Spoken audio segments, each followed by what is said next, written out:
Bonjour et bienvenue pour un nouvel épisode de podcast. Je suis aujourd'hui très heureuse d'accueillir Sandra Ambos. Sandra qui est la fondatrice d'Ilado et du podcast de méditation Naissance d'une maman. Pardon, j'étais avec le titre de ton livre qui est merveilleuse pour réenchanter ce passage de la naissance et de la grossesse. Merci beaucoup Sandra de ta présence sur ce podcast. Merci de m'inviter et de m'accueillir dans ton espace. Aujourd'hui, j'ai envie avec toi de prendre un temps pour avoir une conversation à propos de l'accompagnement des futures mères. Le passage de la naissance, il est souvent en lien avec l'arrivée d'une nouvelle personne dans la famille et souvent en lien avec ce nouvel être qui arrive.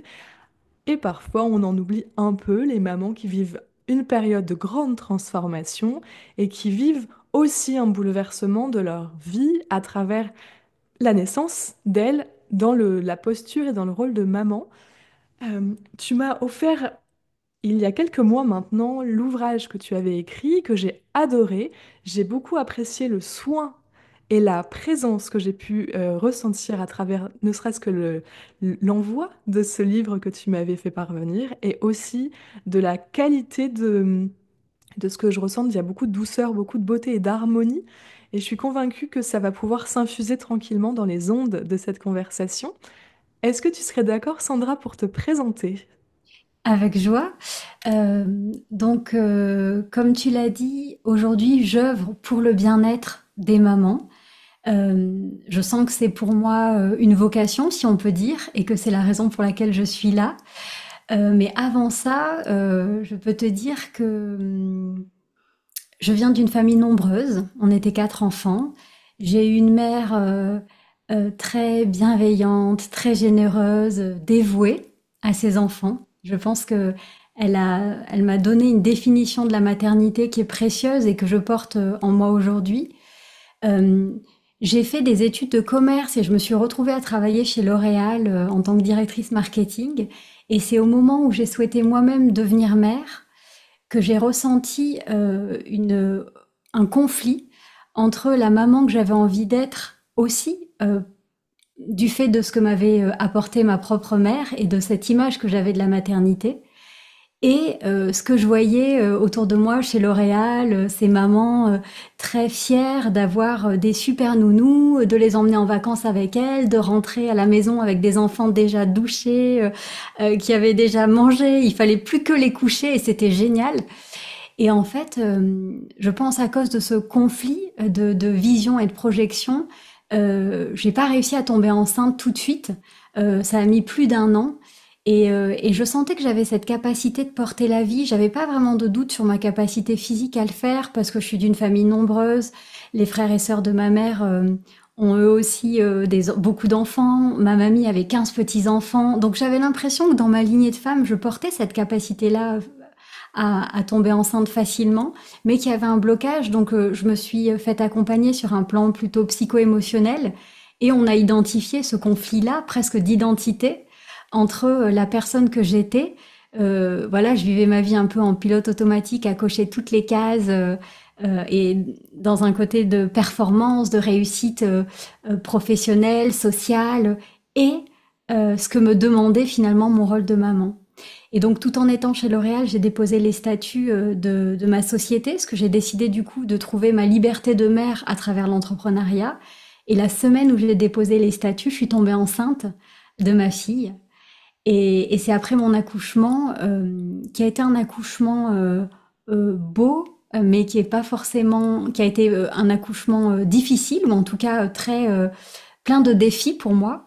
Et après cet accouchement, donc, j'ai décidé de quitter L'Oréal et de me consacrer à cette entreprise, Ilado, qui est là pour partager des rituels de bien-être des mamans du monde.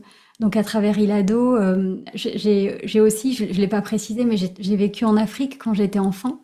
Et ça a beaucoup conditionné ma vision de la maternité, et notamment de la beauté de l'universalité de la maternité. Quand on devient maman, il y a quelque chose d'unique, et en même temps, il y a quelque chose d'universel.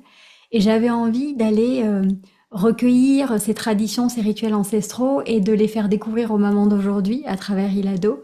Et donc, ce sont des bolas de grossesse, qui sont ces bijoux ancestraux, mais il y a aussi la tradition de l'emmaillotage, des plantes à infuser, des huiles de massage, le rebozo, qui est ce tissu qui vient accompagner les mamans pendant leur passage de vie. Euh, et puis après quelques années, au moment du Covid, j'ai quitté ma vie parisienne. On est venu s'installer à la campagne avec nos deux enfants. Et j'ai eu envie d'aller plus loin, qu'offrir des produits aux mamans. Et j'avais envie vraiment de les accompagner d'un peu plus près.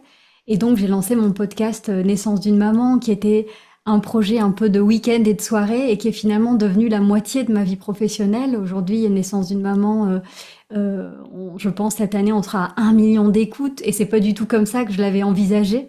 Et il y a quelque chose de doux pour moi d'être dans une offre qui est complètement gratuite, dans un monde où très peu de choses le sont, et d'offrir cet accompagnement aux mamans dans ce passage de vie qui est, comme tu le disais en introduction, une vraie naissance, pas seulement celle de l'enfant, mais cette naissance à nous-mêmes, parce que tout se transforme quand on devient maman. Et il y a, je crois, une opportunité de se redéfinir. Et parfois, cette redéfinition, elle peut se faire dans la douleur quand elle est subie, et elle peut aussi se faire avec conscience. Et c'est là que vient le podcast, c'est cette partie-là que vient nourrir le podcast. Magnifique cette présentation. Déjà, on peut percevoir à quel point tu es dans une présence très en lien avec le féminin, à travers aussi une expérience que j'aurais envie de qualifier d'à contre-courant. Moi, dans ce que tu partages et ce que tu témoignes, ce que je sens, c'est ta qualité d'accueil. Et c'est d'ailleurs c'est le premier chapitre, enfin la première partie de ton livre. Et dans l'expérience que tu vis pour accueillir ton premier enfant, ta première fille, Mila, c'est aussi comment est-ce que on arrête de faire et on devient présente à ce qui est là dans l'instant, on revient dans un rapport à la nature, au cycle, au temps qui est différent, mais qui est en fait naturel, qui est beaucoup plus humain, et on revient à cette posture d'accueil. Quelle place ça a aujourd'hui pour toi, l'accueil? Pour moi, c'est un de mes enjeux du quotidien. Je trouve qu'on est dans un vrai défi de ne pas tout le temps vouloir faire, pas tout le temps être dans nos projets, dans les projections de ce qu'on a envie de faire après. Et, euh, et j'ai l'impression que la vie, euh, ces dernières années, ces derniers mois, m'invite à être beaucoup plus dans l'accueil de ce qui est. Je préfère d'ailleurs ce terme d'accueil que de lâcher prise, même si c'est la même idée derrière. Je trouve que dans le lâcher prise, on est encore dans le faire, alors que dans l'accueil, il y a quelque chose plutôt de l'être. Et ma vision aujourd'hui de la vie, elle est conditionnée par le départ de mon petit frère. Donc je disais en introduction qu'on était une famille nombreuse, donc j'ai trois frères. J'ai deux frères ici sur Terre et j'ai un frère de lumière qui est parti le 24 avril de l'année dernière. Donc la semaine prochaine, ça va faire 1 an. Et cette expérience m'a amenée à vouloir être encore davantage dans l'accueil. Parce que j'ai pris conscience, une fois de plus, que on croit contrôler, on veut contrôler et on cherche, je pense, la sécurité dans le contrôle, alors que la sécurité est dans la confiance. Et pour moi, l'accueil, c'est ça. C'est être capable de se lever chaque jour en essayant de se demander simplement, enfin, en demandant non pas que notre journée se passe de telle ou telle façon, mais d'avoir la force, d'avoir l'énergie pour vivre ce qu'on est amené à vivre ce jour-là. Et, et ça, voilà, c'est un travail pour moi de tous les jours. Et ça a été vraiment cette expérience qui m'a une fois de plus montré qu'on ne peut pas contrôler les choses, on ne peut pas contrôler la vie. Et, et à la fin, ma sensation, c'est que plus on est dans l'accueil, plus la vie nous réserve des surprises et des cadeaux. En fait, j'ai l'impression que on croit qu'en contrôlant et même en voulant manifester parce que parfois, voilà, même dans le développement personnel, on, on est dans la manifestation d'une vision, voilà, on peut passer à côté de quelque chose. Et ma question aujourd'hui est plus quelle est ma contribution au monde, comment puis-je exprimer la plus haute expression de moi-même. Et je trouve que c'est des questions ouvertes d'accueil. Et il y a 3 ans, ma vision c'était pas du tout ça. Ma vision c'était je veux arriver à tant d'écoutes sur mon podcast, je veux arriver à tant de ventes sur Ilado. Donc euh, donc voilà, je suis partie assez loin par rapport à ta question sur l'accueil, mais voilà un peu, tu vois, pour ce mot, ce que ça évoque pour moi. C'est une très jolie vision que je partage et j'ai envie d'en témoigner. Moi, l'expérience que je suis en train de faire, elle est vraiment dans ma capacité à accueillir la dimension émotionnelle. Et je crois que la naissance, tout comme la fin de vie et les départs, sont des moments qui nous saisissent, qui nous extraient d'un quotidien et qui nous ramènent à l'essentiel et qui nous offrent de ressentir et d'embrasser des dimensions émotionnelles. Personnellement, c'est mon époux qui est décédé maintenant il y a 6 ans. Et je me suis rendu compte que moi, une façon dont je me suis transformée, ça a été d'être en capacité d'accueillir des émotions et une intensité émotionnelle.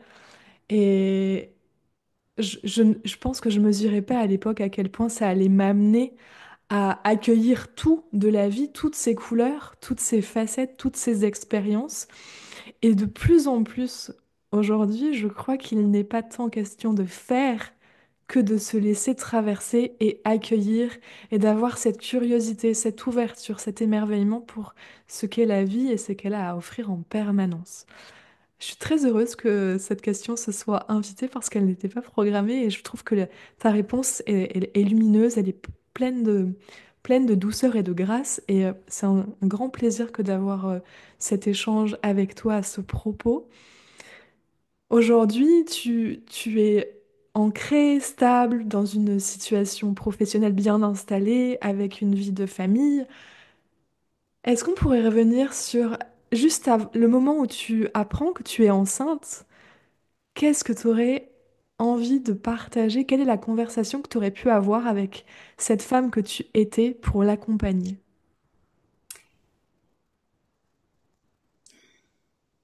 Ce moment où je suis tombée enceinte, ça a été une vraie transformation pour moi.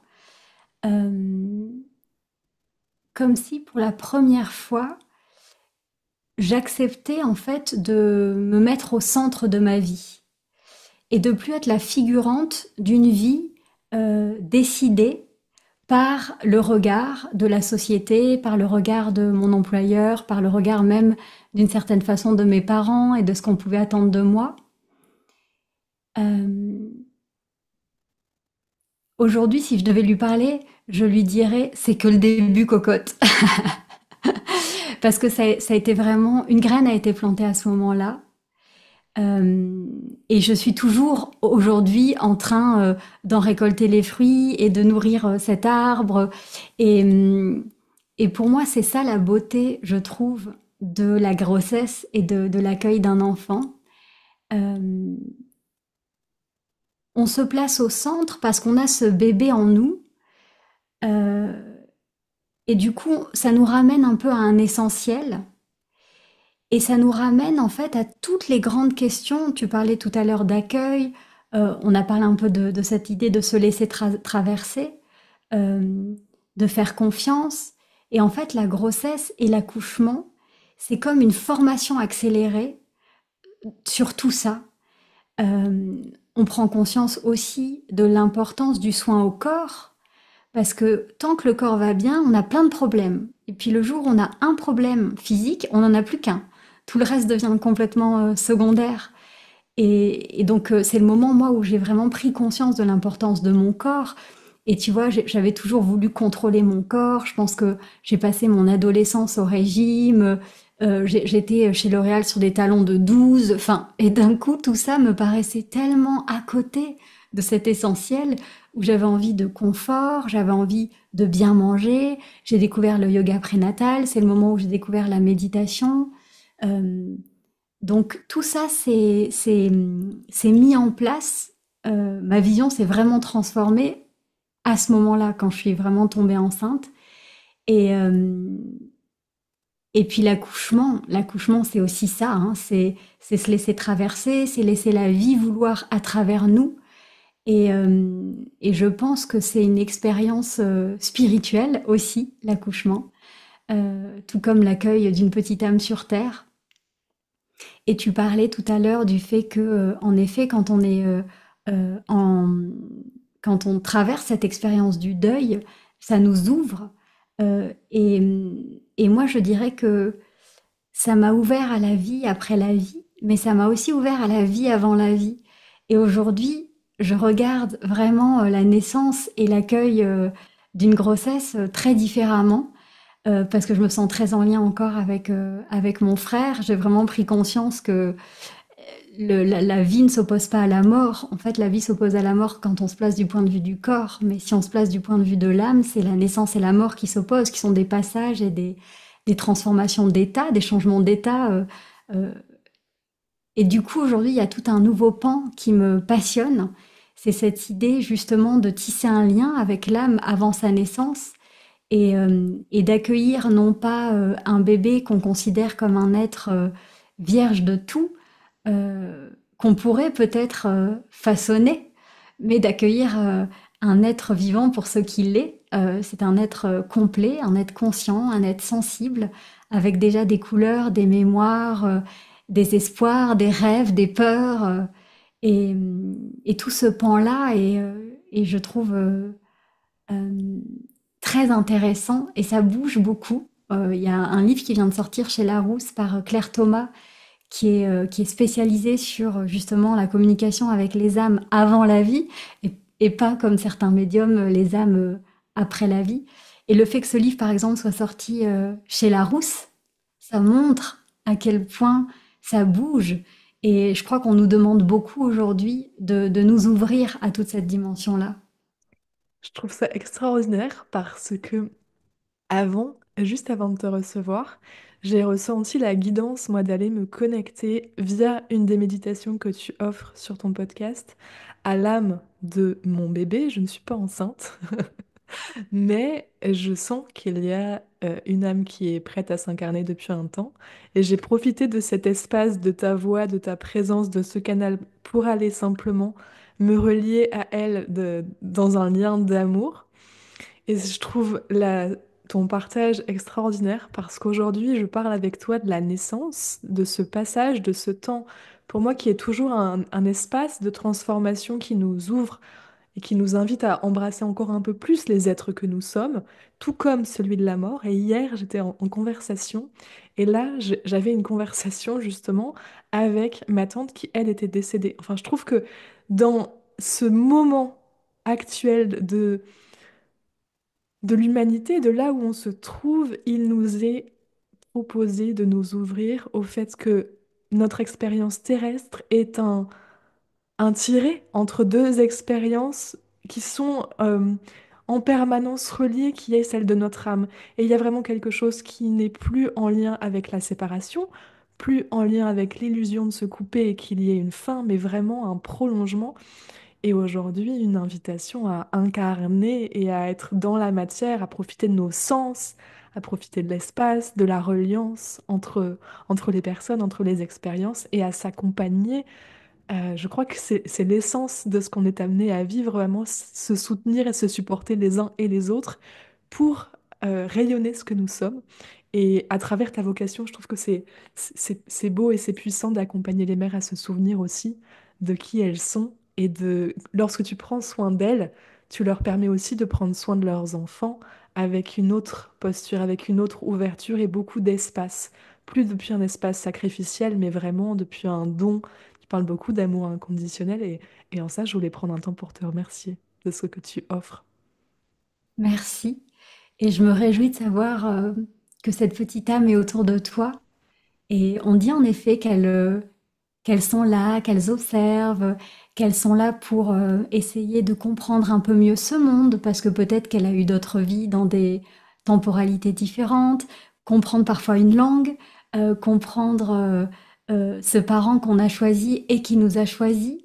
Je trouve ça assez beau, cette espèce de reconnaissance mutuelle. Et j'aime bien cette idée dont tu parlais du tiret, du trait d'union. Et pour moi, notre vie terrestre, c'est ce trait d'union entre ciel et chair. Et il y a toute cette question-là aussi de se dire comment on vient incarner notre existence, qu'est-ce qu'on est venu partager.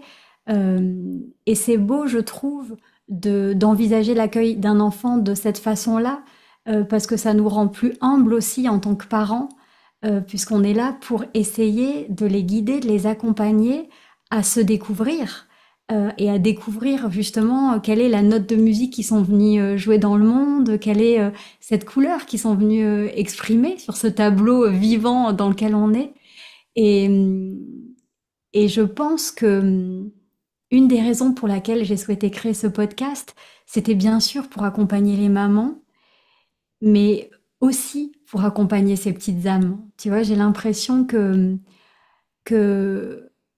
il y a beaucoup de choses qui sont faites autour de la naissance, et c'est souvent orienté autour de l'accouchement, comme si l'accouchement était une fin en soi, comme si c'était un objectif à atteindre.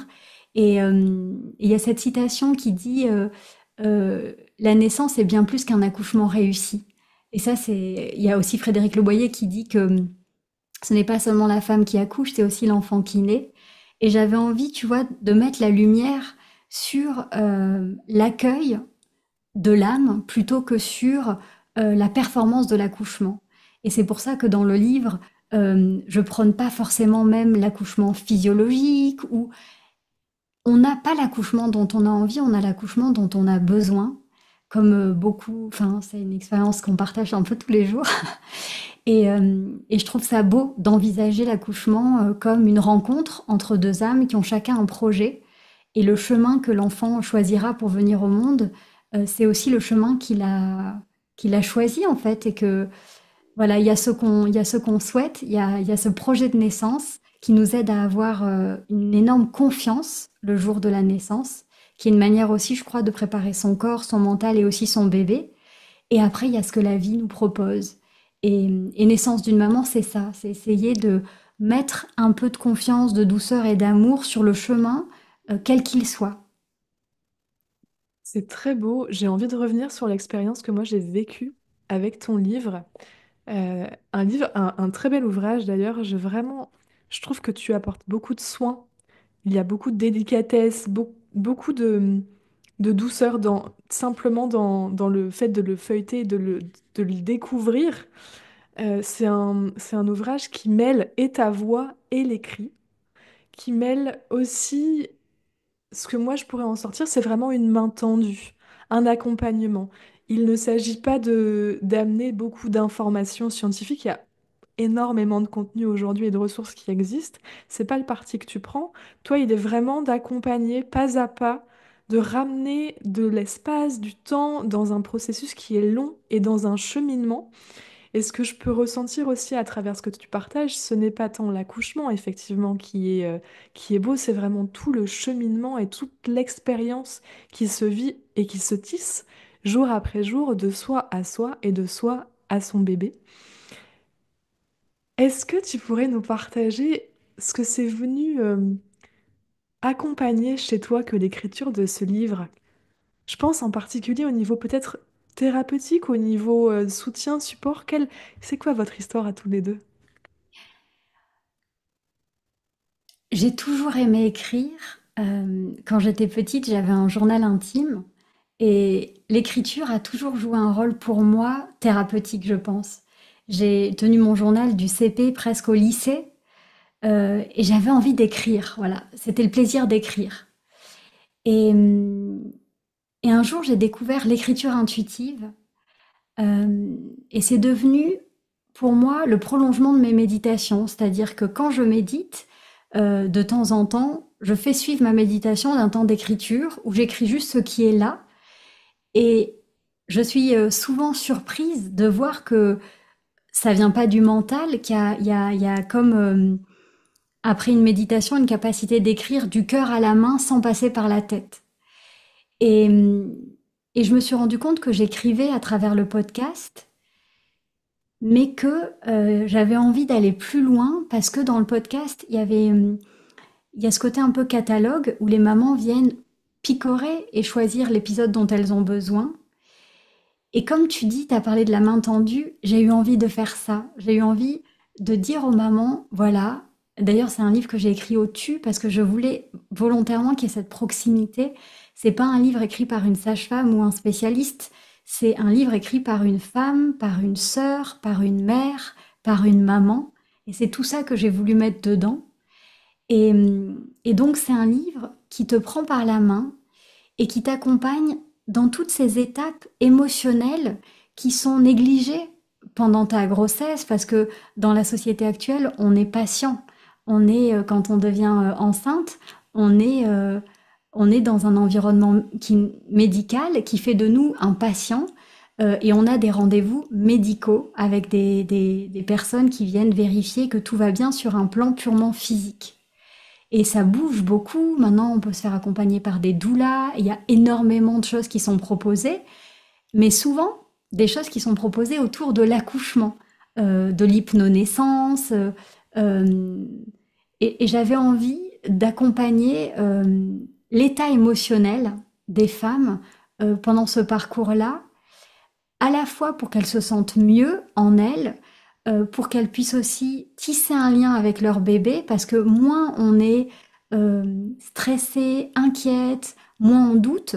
C'est comme s'il y avait une carapace dont on se libérait écaille après écaille, et ça ouvre cet espace où on peut rencontrer son bébé. Ça crée un pont entre la maman et son bébé.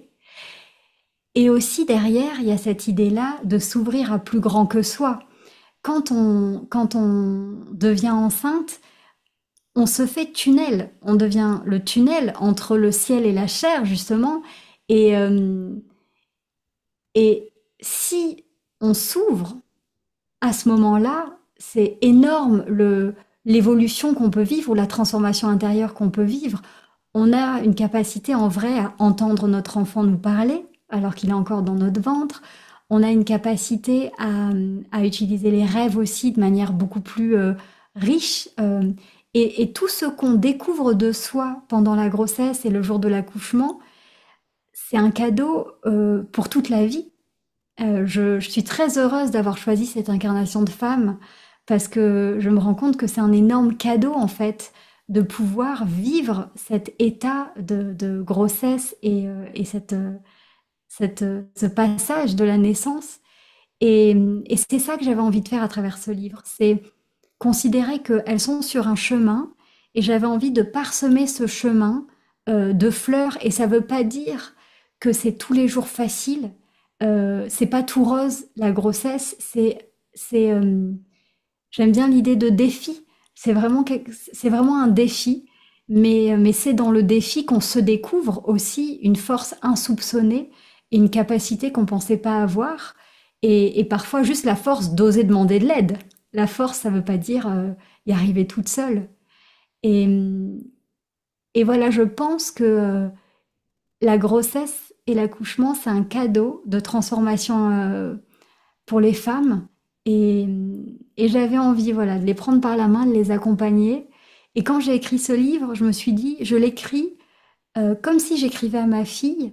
Et je vais essayer d'y mettre ce que j'ai envie de mettre en tant que mère, si un jour elle choisit de porter la vie, parce que ça reste aussi un choix, et on n'est pas toutes là pour donner naissance à un être. On est là peut-être pour donner naissance à plein d'autres projets, et parfois c'est pas un enfant, et c'est aussi ok.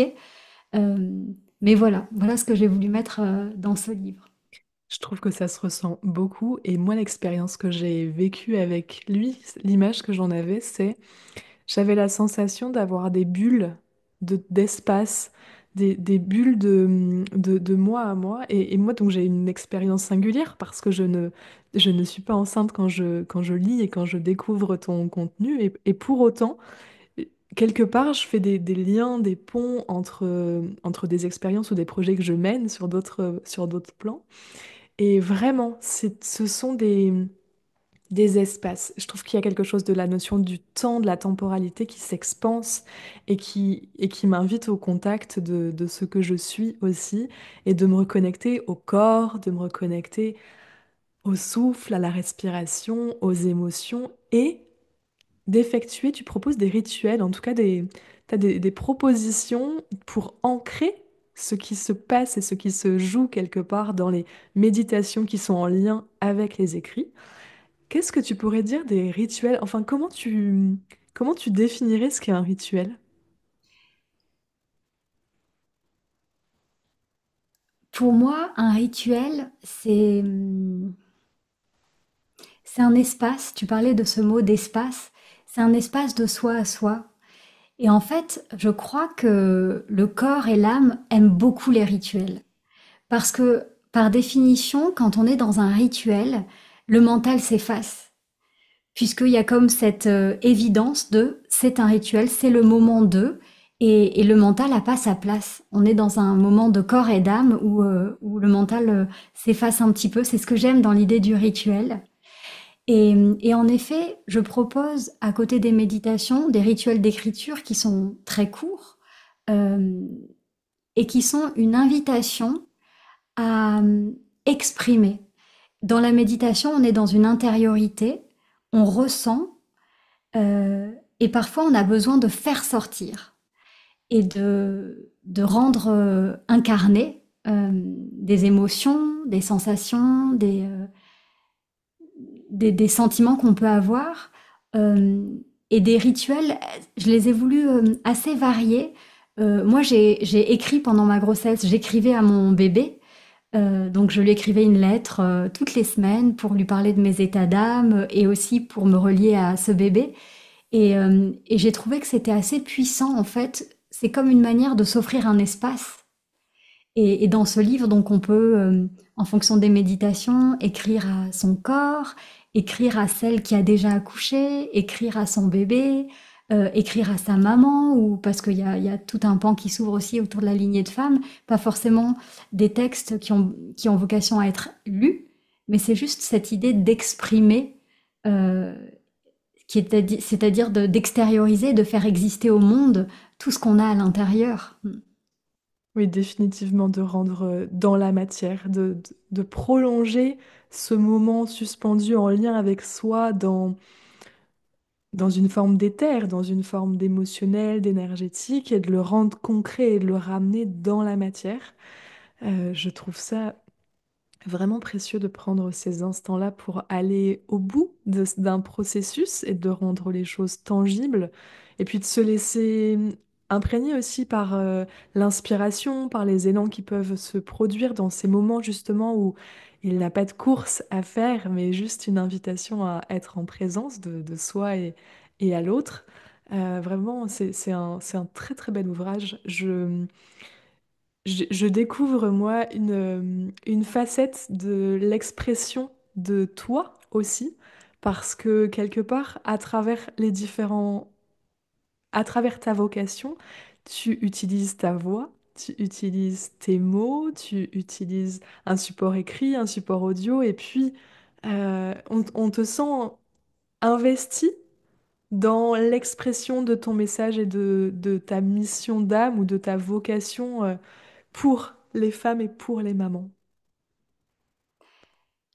C'est vrai que j'ai la sensation que la maternité m'a ouvert à une partie de mon identité et m'a permis de révéler cette facette que je suis venue incarner ici. Et, et j'ai beaucoup de chance parce que je me sens à ma juste place à travers à travers je sais pas comment on peut l'appeler, cette entreprise, dans l'idée juste d'entreprendre, ou cette contribution, je préfère peut-être le mot contribution. Euh, quand tout est fluide, quand les choses s'ouvrent avec facilité, c'est aussi une manière de nous montrer que qu'on est à notre juste place et tout s'est aligné pour que je puisse offrir ça au monde. Tu vois, j'ai mon mari qui est réalisateur et du coup, c'est lui qui s'occupe de tout le mixage des podcasts, et je crois que si c'était pas lui qui m'accompagnait sur cette terre, je ne me serais même pas sentie capable de faire un podcast, tu vois. Alors que grâce à lui, du coup, ça a été facile. Euh, j'ai sur mon chemin rencontré des employés chez Ilado qui me permettent aussi aujourd'hui d'avoir cet espace pour pouvoir faire naissance d'une maman, qui n'est pas un gagne-pain, qui est vraiment juste le plaisir de partager quelque chose. Et je vois que le podcast, grâce juste au bouche à oreille et de la transmission de femme à femme, ou maintenant de sage-femme et d'accompagnante à la naissance, ça demande pas d'effort en fait, tu vois, de le faire exister. Et pour moi, tout ça, c'est des petits signaux qui me disent que je suis au bon endroit. Et je remercie, tu vois, la vie et toutes les étapes que j'ai vécues avant, les plus faciles et les moins faciles, qui m'ont menée là où je suis aujourd'hui. Et je me réjouis de découvrir les prochaines étapes sur ce chemin. Merci infiniment pour tes partages, pour ta qualité de présence. L'épisode touche déjà à sa fin et en même temps, j'ai envie de te laisser et de prolonger un tout petit peu en te proposant un espace si tu as envie de délivrer, de déposer quelque chose sur les ondes de ce podcast. Alors, j'ai déjà dit beaucoup de choses, comme tu as remarqué. Quand on me donne de l'espace, j'y vais. Euh,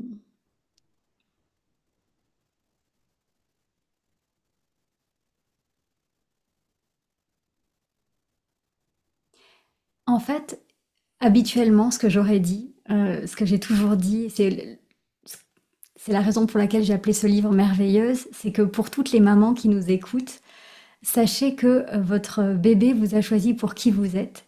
Il vous a choisi à la fois pour vos zones d'ombre et à la fois pour votre lumière et pour vos forces, pour vos vulnérabilités. Et il vous aime tel que vous êtes.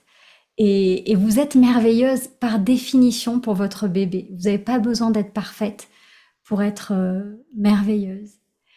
Euh, mais aujourd'hui, par rapport à tout ce qu'on a dit, j'ai envie d'ouvrir au-delà de la maternité et de dire que des naissances, on en vit tous les jours. Euh, et je trouve qu'il y a quelque chose de beau dans l'idée de se dire que on est là pour faire naître, pour nous faire naître à nous-mêmes à travers le chemin, pour nous découvrir et pour faire naître des projets, pour faire naître des rencontres, pour faire naître des espaces. Et du coup, j'ai envie de souhaiter à toutes celles qui écouteront cet épisode euh, des belles naissances. Merci beaucoup, Sandra. En tout cas, moi, je l'accueille avec beaucoup de gratitude et beaucoup de joie. C'était un très beau moment. Je déposerai les informations pour se relier à tes projets, à ta contribution, quelle que soit sa forme, dans la description de cet épisode. Et je me réjouis de te retrouver et de retrouver les prochaines aventures de toi, évidemment, mais à travers Ilado. Merci beaucoup, merci pour cet espace. Et je voudrais juste terminer en disant que le prochain projet, il arrive la semaine prochaine, euh, à l'occasion de l'anniversaire du passage de mon frère, ce 24 avril. Je lance un nouveau podcast, qui est un podcast de petites histoires pour les enfants, qui s'appelle La Bulle Enchantée. Donc ça arrive le 24 avril. Tous les mois, il y aura cette histoire pour inviter les enfants à partir de 6 ans à respirer, à s'éveiller et à grandir le cœur léger. Parce que je ressens ce besoin-là d'accompagner un peu plus loin aussi ces petits êtres qui se sont invités sur Terre. Donc voilà le prochain projet dès la semaine prochaine et je me réjouis de me découvrir à nouveau dans une autre contribution. Et j'espère que ça résonnera. J'en suis convaincue et je trouve l'image tout à fait délicate de tout à l'heure, ce qui m'était partagé de ces espaces que tu proposais, de ces bulles à travers l'expérience du livre. Je suis convaincue que les êtres qui sont en train de grandir et d'évoluer vont pouvoir faire l'expérience de ces bulles enchantées. Merci beaucoup, Sandra. Merci.